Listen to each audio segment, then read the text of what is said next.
how do you work with sales teams to help them really utilize in LinkedIn and Sales Navigator? Well, there's several things that I can do for sales teams. The first thing that I really encourage them to engage me on is an audit. That way I can come in and assess how they're showing up and identify those gaps, come up with the recommendations that they need. And that's even from a company perspective, right? So looking at maybe your sellers, none of your sellers have a company banner on their profile. Well, okay, that's a problem. You're selling me this software and you can't even recognize them on your banner image. That's a problem, right? And so making sure that they have the right content on with respect to whatever it is that they're selling, right? But then there's also the training aspect, training them on the basics of Sales Navigator so we can then get to the strategic part.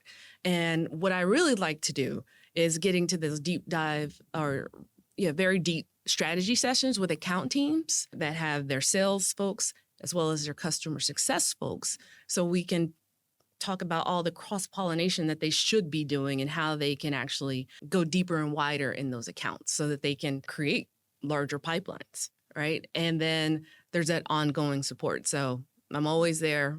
I consider myself to be part of the team, not a third party. Well, and I know for mid-sized businesses, large businesses can probably afford to have so many licenses that LinkedIn helps them. But those smaller businesses that might not have as many, it's nice to have you to be able to call. Yes. And mid-sized businesses, depending on how many licenses they have, they may only get pooled support.